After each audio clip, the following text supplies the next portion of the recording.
अच्छा भैया, हम गायक प्रमोद लाल यादव बनारसी आप लोगन के बीच में एक बहुत ही हृदय विदारक घटना, जो कि अभी ताजा तरीन घटना बा, आप लोगन पेपर पत्रिका में यूट्यूब के माध्यम से और टीवी चैनल के माध्यम से देखले हुई हैं, सुनले हुई हैं, पढ़ले हुई हैं। ये गीत, ये बिरहा आप लोगन के बीच में आरपी म्यूजिक के बैनर तले हमारे बड़े भैया राजू रंजन पाल जी के सौजन्य से लवली रिकॉर्डिंग स्टूडियो से रिकॉर्ड होकर के आप लोगन के बीच में जात बा। आप लोगन अपन प्यार दुलार आशीर्वाद दिहन, अच्छा लगे तो लाइक करिहन, कमेंट करिहन, शेयर करिहन और चैनल के जरूर सब्सक्राइब करिहन, बेल आइकन दबाए के। कितना बढ़िया बात लिखत हुआ हमारे बड़े भैया, इस गीत को, इस बिरहा को सजोने वाले आदरणीय हमारे सतीश पहलवान, कितना बढ़िया बात लिखत हुआ। का लिखत हुआ?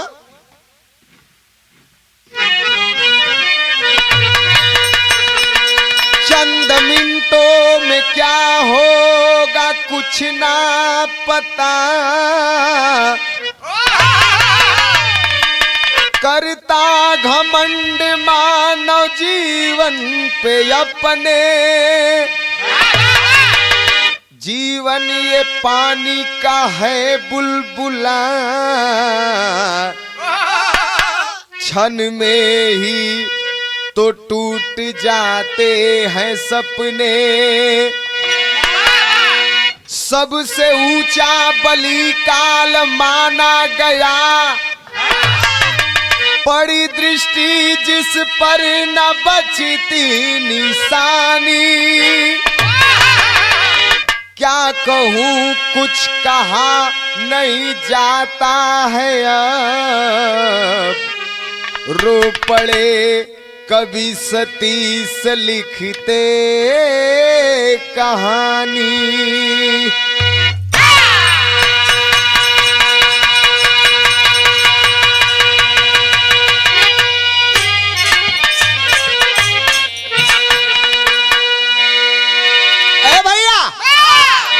जिंदगी पानी का बुलबुला हो, कब फूट जाई कौनो ठिकाना ना हो। अब वही हंसत खेलत हुआ, कब काल अपने गाल में समा लेगा कोई ठीक नहीं है। एक लाइन भाव हो, कैसे? गजल का भाव बड़ा आशिकाना हो, ऐसे तनी से एक लाइन ही हमरे सुने वाले भैया लोगन खातिर कौनो दिल फेंक आशिक मासूका से कहत रहल। का कहतल चच्चा?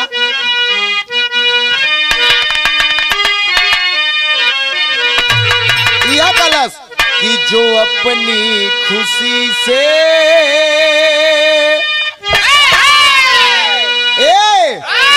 जो अपनी खुशी से अरे मुझे आप गम दे, जो अपनी खुशी से अरे मुझे आप गम दे, ये नजरे कराने आपकी कम न होगी, अपनी खुशी से मुझे आप गम दे।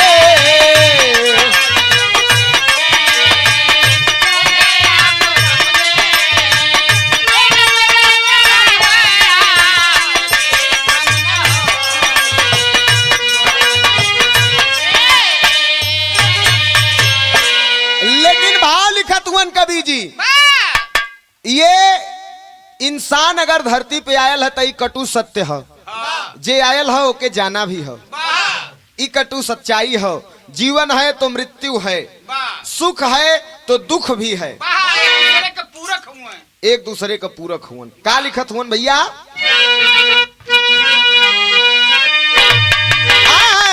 त जीवन या मृत्यु, जीवन या मृत्यु जिंदगी के पहलू, जीवन या मृत्यु अरे जिंदगी के पहलू, कोई बच सका है ना कोई बच सकेगा,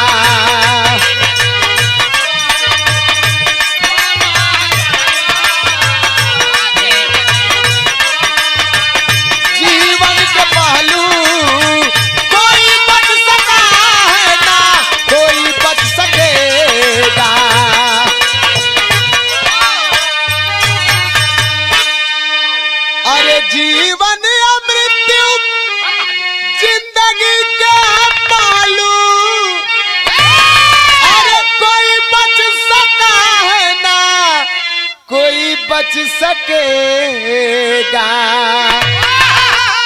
लकीरों में क्या है कोई ये न जाने।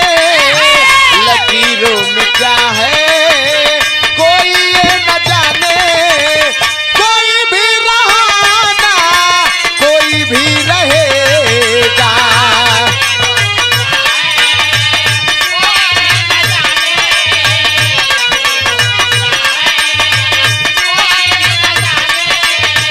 कोई भी रहा ना कोई भी रहेगा।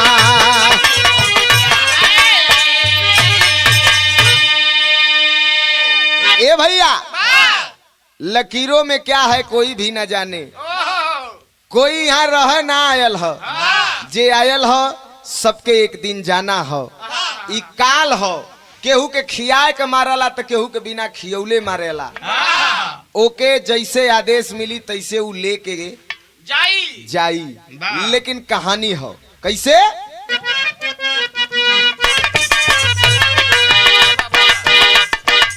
समय का ऐसा यारो चलता है चक्कर जी। उसी में फंस के मानो बन गया घन चक्कर जी। जिंदगी का नहीं कोई भी ठिकाना है। आत्मा भी कहती शरीर को बेगाना है। जिला गाजीपुर माधोपुर की बात सही। रामायण सरोज जी रहते बच्चों के साथ वही। करूंगा शादी तेज बहादुर जी अरमान लिए। पहुँचे मऊ खिरिया गांव में सम्मान लिए। ए भैया बात के समझ ला। कहानी हो कहाँ का।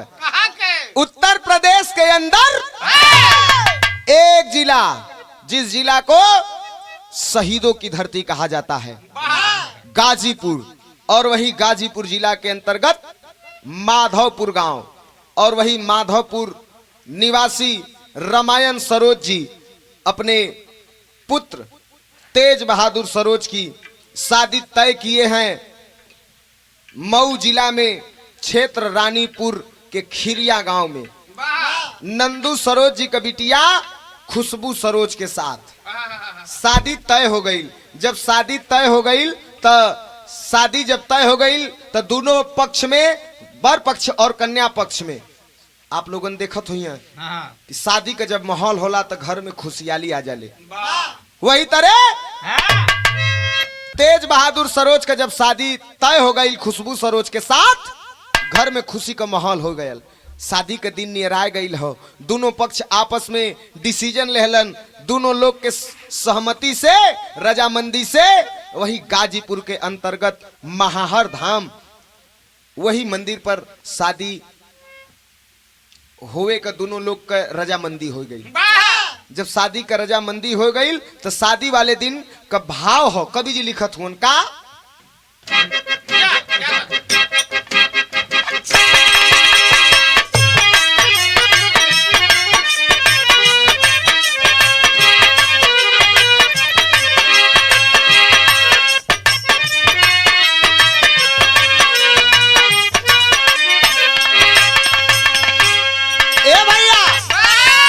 शादी वाले दिन लोग चल दिलन महाहर धाम पर। तब बरतिया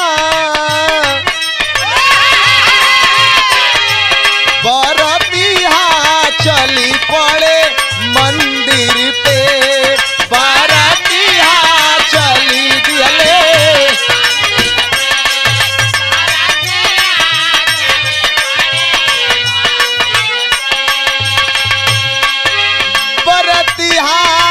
चली पड़े मंदिर पे। गावत गीतिया हो गावत गीतिया चली दिले मंदिर पे। गावत गीतिया चली दिले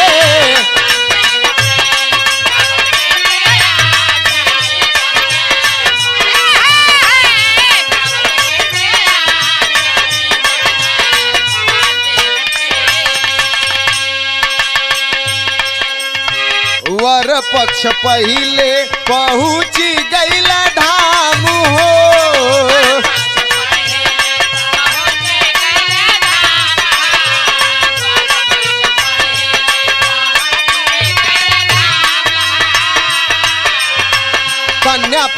अइल लेता, कन्या पक्ष अइल लेता शिवाजी का नाम हो।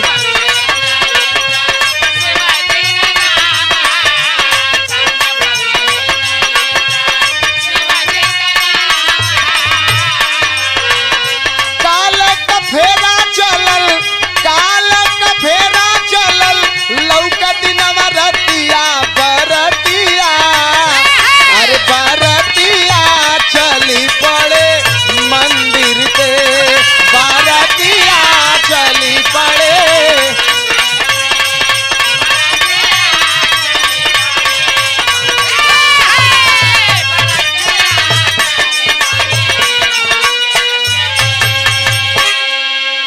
ए भैया, महाहर धाम पर वर पक्ष के लोग अर्थात रामायण सरोज जी अपने पुत्र जो दुल्हा है तेज बहादुर सरोज जी को लेकर के सबसे पहले महाहर धाम पर पहुंच गए हैं। और यह खिरिया गांव से एक बस में सवार होकर के दुल्हन और कन्या पक्ष के लोग बैठ करके आ रहे हैं महाहर धाम पे। शंकर भगवान का नाम ले तो ही में गावत बजावत बड़ा खुशी हो, लेकिन के का पता हो कि काल अगवा मुंह बाय के बैठल है, भयल का तर्ज हो।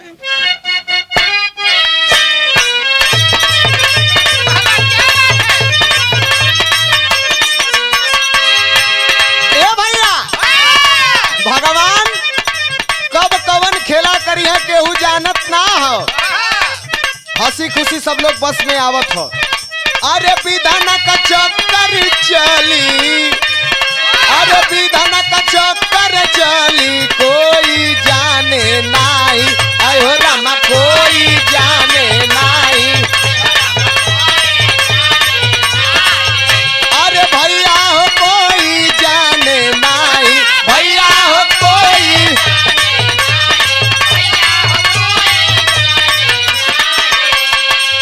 अरे टूट जाई सजल महफिलिया, अरे टूट जाई सजल महफिलिया, केहू माने नाही, टूट जाई सजल महफिलिया, केहू माने नाही।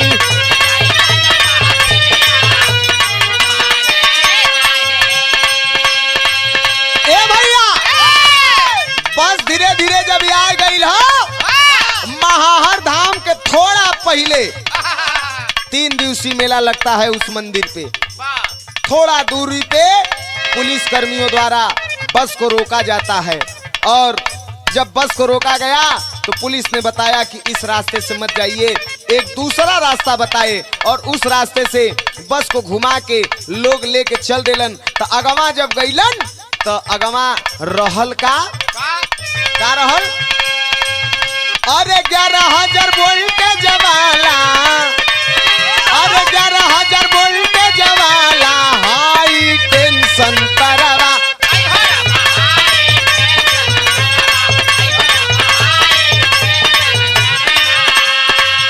अरे भैया हो हाई टेंशन तरवा, भैया हो हाई टेंशन।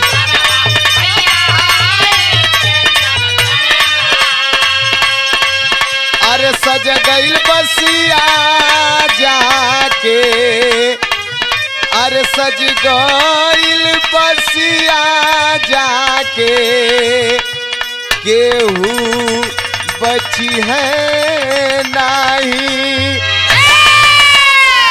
ए भैया, बस आगे जब बढ़ती है तो एक हाई टेंशन का तार 11,000 वोल्ट की तार नीचे लटका हुआ है। जमीन से उतार का दूरी कम से कम 20 फीट का रहे के चाहिए, लेकिन वो तार नीचे लटका हुआ है। बस वाला सोच रहा है कि कैसे आगे बढ़ाएं, क्या पता ये तार कहीं बस में तो न सट जाएगी। लेकिन लोगों ने बोला कि एक काम करिए, धीरे धीरे बस को निकालिए, पार हो जाएगी। बस वाला धीरे धीरे बस को आगे बढ़ाने लगा है। जब धीरे धीरे बस के आगे बढ़ावे लगल तो जैसे ही तार के करीब में वो बस पहुंचती है तो 11,000 वोल्ट का करंट उस तार में दौड़त रहल।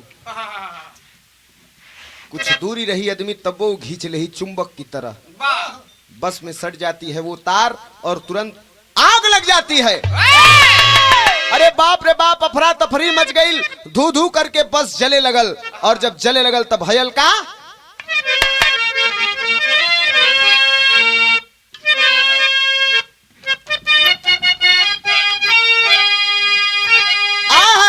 अरे तक खुशिया में गाम का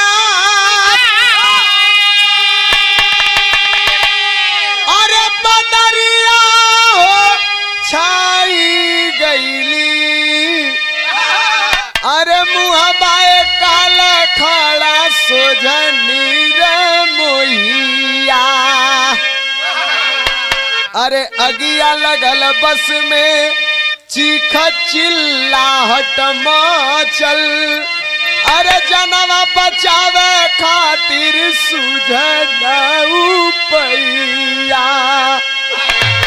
अरे सिसवा के तोड़ केहू बाहर केहू कूद गईले।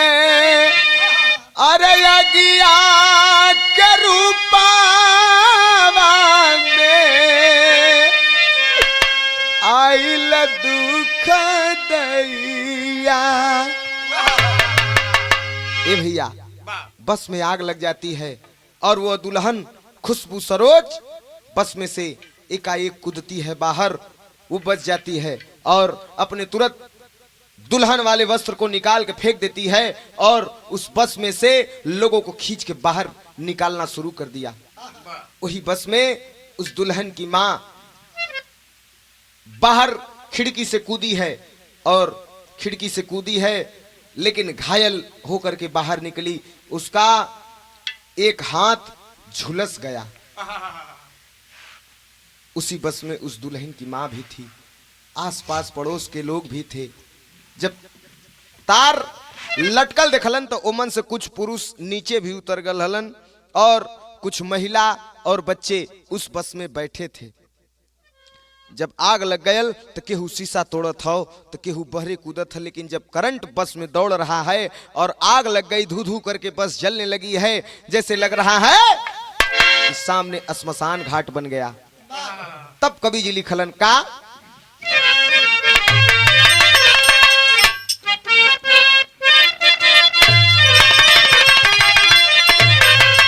अरे बंधनवा कैसे मंदिर में बधी। अरे बंधनवा कैसे मंदिर हो, बंधनवा कैसे मंदिर में बधी। अरे आग में जर के राख कुल हो गयल सपनवा। आग में जर के राख हो गयल कुल सपनवा, बंधनवा कैसे मंदिर में बजी। ए भैया, लाखों अरमान उस लड़की के मन में रहा होगा, लाखों सपना सजोए शादी के लिए आ रही थी, लेकिन किसको क्या पता कि रास्ते में काल मुंह बाए खड़ा है। न जाने कितने लोग उसमें मौत के भेंट चढ़ गए। तब कवि जी लिखलन का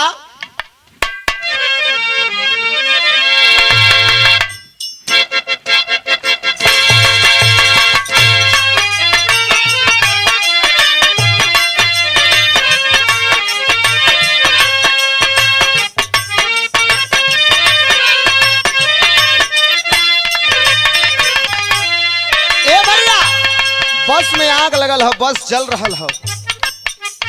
आग का लपट बहुत लंबा ऊपर तक बा, काला धुआं आकाश में उड़त है। लोग तमाशा देखत हुवन, कुछ लोग बचावे की भी कोशिश करत हुवन, लेकिन भयल का जनवा बचावा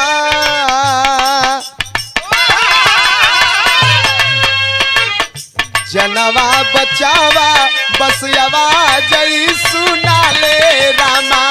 जनवा बचावा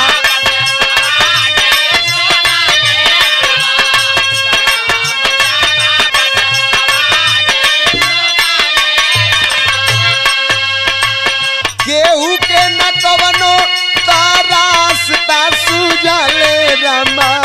केहू के न कवनो रास्ता सुझ सुझले रमा जनवा बचावा बसयावा जई सुनाले रमा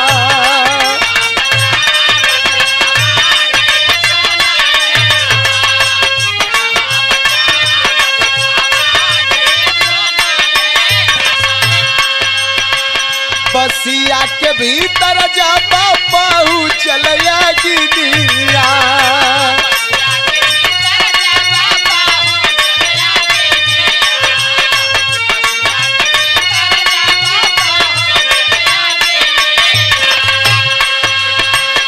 जरल सिंगार कुल जरल बदनिया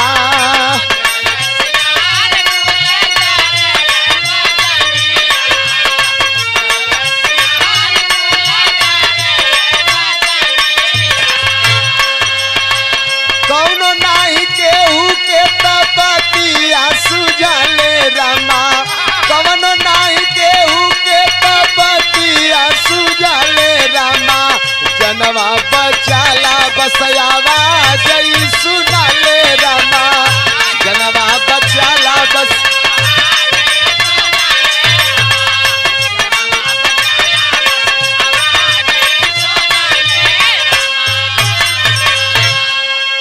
ए भैया चारों तरफ यही आवाज आ रही है कि बचाओ बचाओ जल्दी से कोई उसमें जो लोग जल रहे हैं उनको बाहर निकालो। यही चारों तरफ अफरा तफरी मचल बा। तब कहना हो का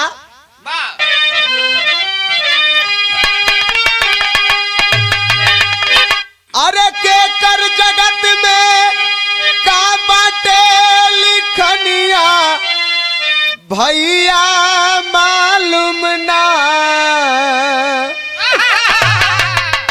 कवन दिनवा अंत हो जाई रहिया भैया मालूम ना।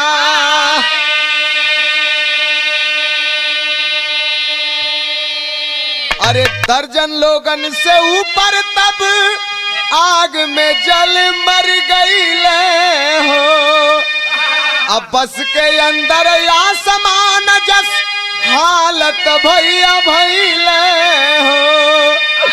अरे कहाँ से आइल बाटे विपत बदरिया भैया मालूम ना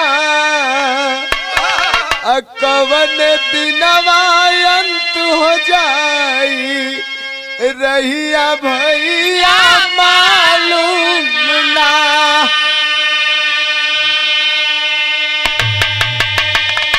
आय है कब के कर भगवान लिखले हुवन केहू ना जानत बा।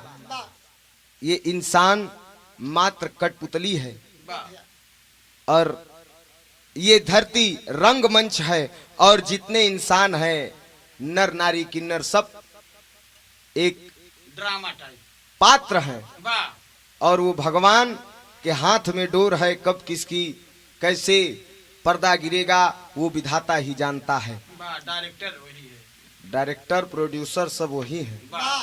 आय है बस जल गई 7 लोग के वो समय खींच के बाहर कल गए। 7 लोगन का पहचान भयल बाकी तो मन बर गईलन। 11,000 का वोल्टेज जो ने समय बस में आग लगल कितना लोग वही में बर गईलन और कुछ लोग के जब बाहर कल गए तो 7 लोगन का चेहरा समझ में आवत रहल जिनके लोग उनके निवास स्थान पर पहुंचावे का भी काम कैलन। लेकिन यह होत का हो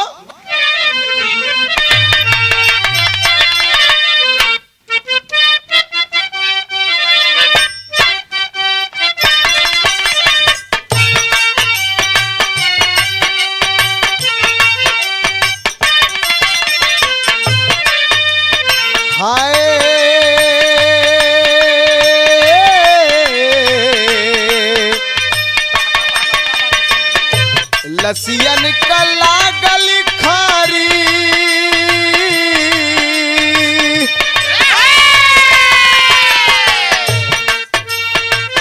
लसियन का लागल खारी हाँ शिव मंदिर पर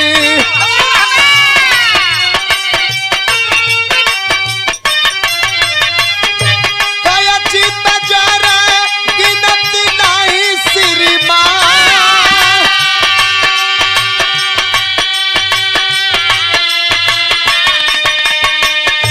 बसिया से बाहर तब, बसिया से बाहर तब दुल्हन खुदी हो गईली।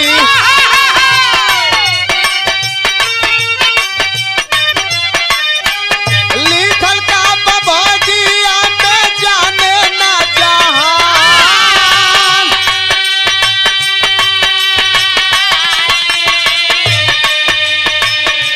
उहे होई हो जवन, उहे होई हो जवन कुछ चाहिए गोसैया रामा। हो होनी नहीं टला केतनो आवेला तूफान।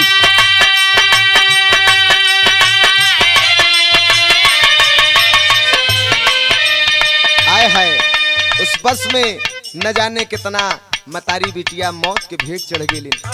कितना छोटा बच्चा जो इस दुनिया के ना देखले रहलन वो भी इस धरती को अलविदा कह गए। कितना लोग घायल हो गईलन। लेकिन बस के बाहर जो दुल्हन कूदी थी उस लड़की के साथ लोगों ने किया क्या। लड़की तो अफसोस कर रही है कि गांव पड़ोस टोला मोहल्ला हमके ताना मारी के एकरे बियाहे में इतना लोग मर गईलन, हमें लोग कुलच्छनी कही। लेकिन वहां पर मौजूद लोग सारी स्थिति को जानते हैं और जब जान गए तो एक काम किए। क्या? लेके दुल्हन के लोग मंदिरा पे अइला भैया।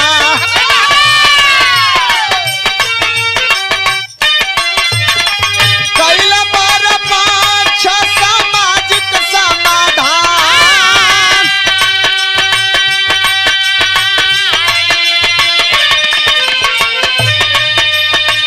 रीत कुरीत के हो डोरिया के कटल रामा।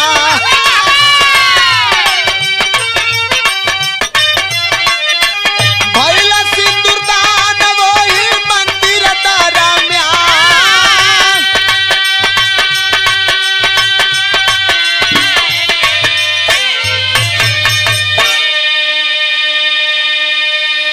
अरे भैया वहीं पर कुछ लोग मौजूद थे। यह खबर मंदिर पर भी पहुंच गई है। जंगल की आग की तरह चारों तरफ यह खबर पहुंच गई।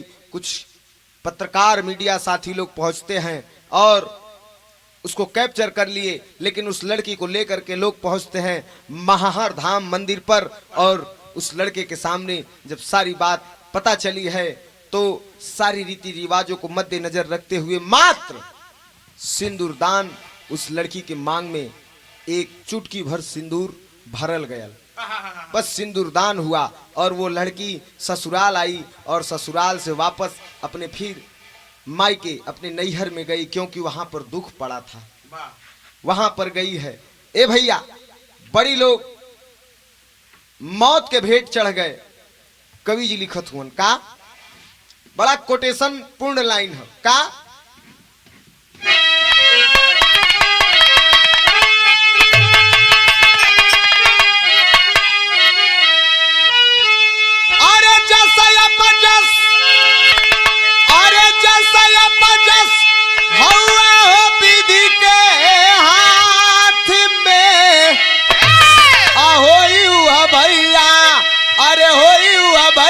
बाटे जो लिखल माथ में होई हुआ भैया।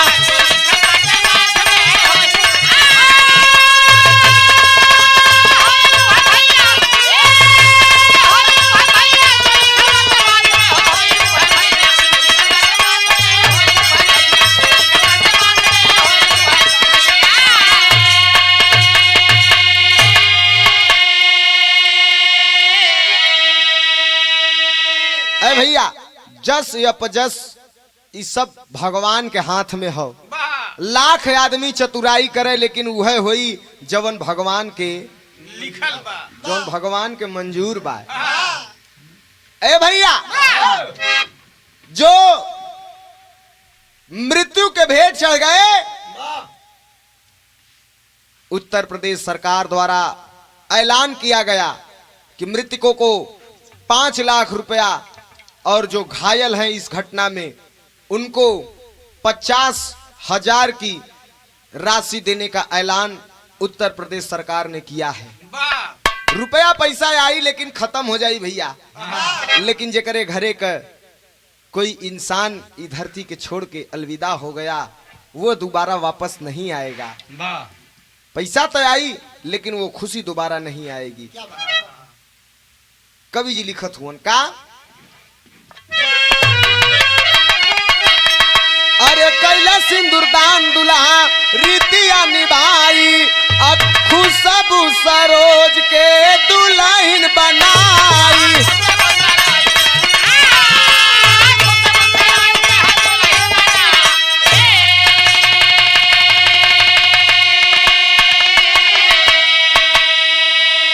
ए भैया, खुशबू सरोज के साथ तेज बहादुर सरोज सिंदूरदान करता है और दुल्हन बना करके अपने जीवन संगिनी स्वीकार किया है।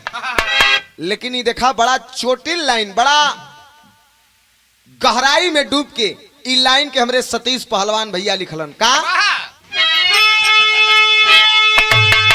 अरे तक खुशी के डोली में, अरे खुशी के डोली में गमका हरवा साथ में होई हुआ भैया, अरे होई हुआ भैया बाटे जो लिखल माथ में होई हुआ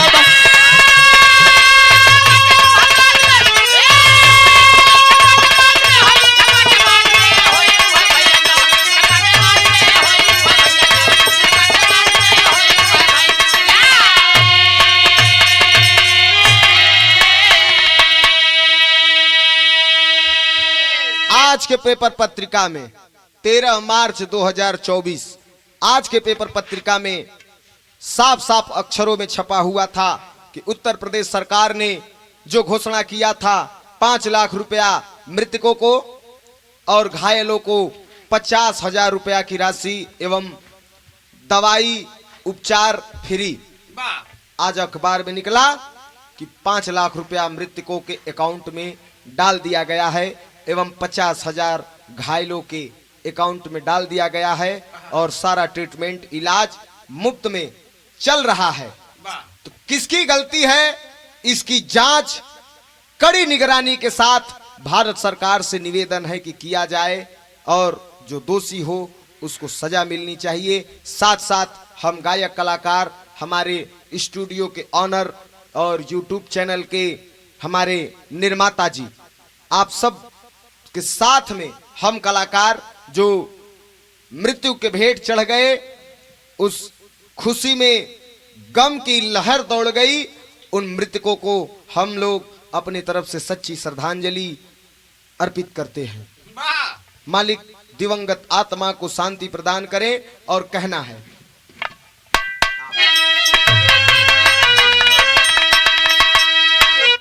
गुरु बिहारी, गुरु गणेश, गुरु रामलाल मुरबाका, स्वर्ग बसे चंद्रिका कवि बच्चन का विजय पताका।